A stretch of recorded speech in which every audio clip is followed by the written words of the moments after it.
a willingness to get up and go again. All of that sits in here. All of that sits right in here, okay? That's not something that you learn, it's just here. Okay, you gotta fucking wanna do it. You gotta really fucking find that today and make sure that when you think, fuck, maybe I'll stay down, up, we go again, all right? Work hard. Goes Mackenzie. Oh, gets folded around in two. But Manahero picks and drives a scrum half. There's another try to New South Wales. Who is Bez? I don't even know how to explain her. I would die without Bez. I wouldn't be here right now. I thought, Erin, you can't bugger that up. It's just a nice, simple name. But it's backfired because everybody calls her Bez. I don't think I know really anyone like Bez. I'm so incredibly thankful that she's such a big part of my life.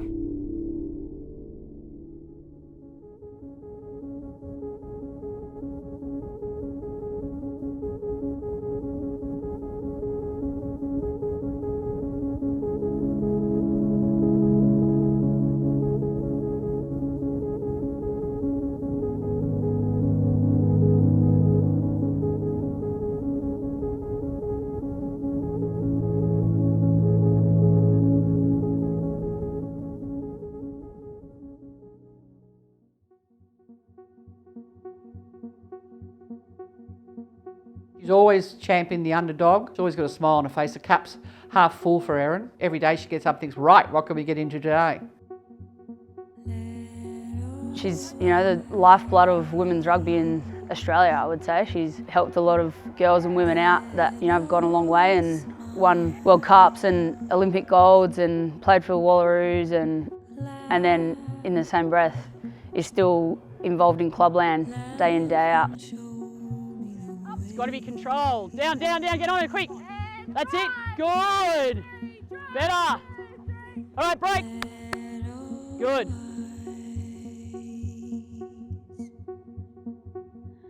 My name is Erin Morton, but everyone calls me Bez. So from rugby, so when I first started playing I was 16 and it was just Ezza, and then it was Big Ez and then Bez.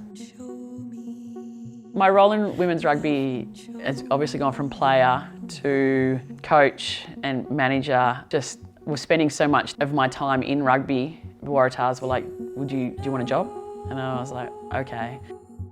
Took about 3,000 pay cuts, but that's passion. Ball coming in. Let it come to you, Luke. Yeah, good.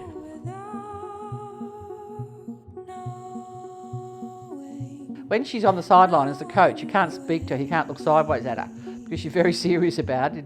If you tend to call over the fence to ask her something, Play on! Oh, fuck me.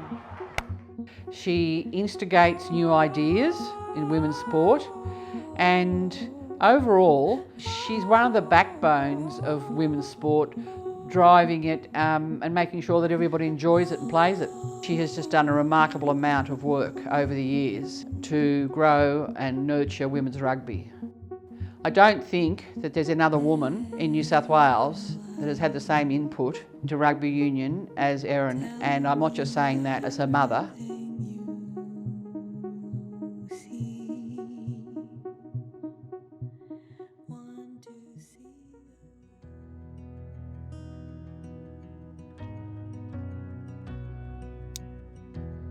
The life members list here. It's my name there. Unfortunately, Mum hasn't quite made it on there yet, so man, you'll just have to deal with that. It's just me up there at the moment. Much to her disgust, I'm sure. There's been a lot of victories, I'm telling you, over the years, and lots of heartache. I think you had to be 16 to play rugby in those days, when Noddy Sawtell invented the ratettes. And on the back page of the Manly Daily, it said, would your daughter like to play rugby? She was down there like a rat up a drain pipe.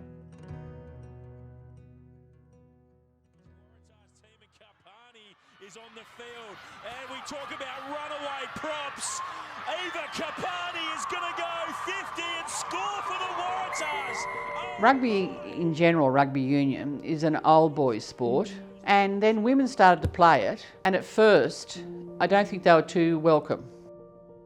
It was difficult because a lot of mothers don't want their daughters playing rugby.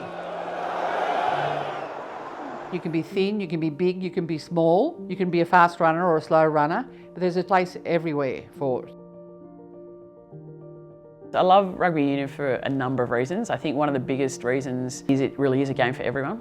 It's a sport where you have to trust and believe that your mates are gonna, follow you into the fire, basically. Like, you gotta carry the ball or make a tackle, and you gotta trust that your teammates are gonna be there to clean out over the top of you or help you out, pick you up, lift you up, whatever. Sees the line. Oh, Vella, she'll score.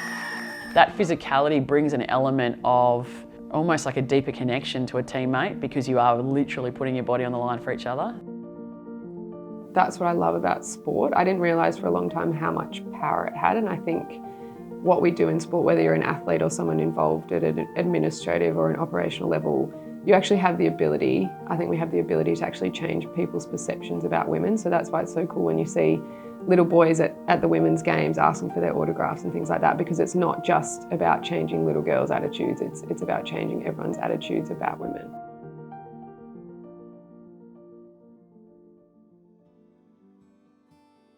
Women in general in sport have for a long time been that second-class citizen with, hand-me-down kit and gear and training out the back and all those kinds of things that roll into basically not being recognised for their efforts and not being included. Inclusivity and that sense of worth that comes from feeling like you belong to something is probably the most important thing for any person, human.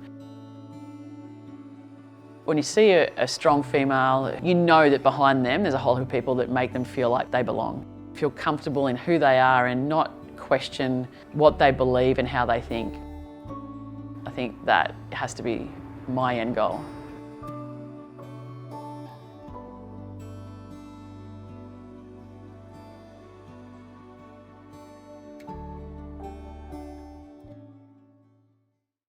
We have to chop, chop, chop, chop all day, okay? It's gonna be a fucking lamb convention out there, all right? Chops.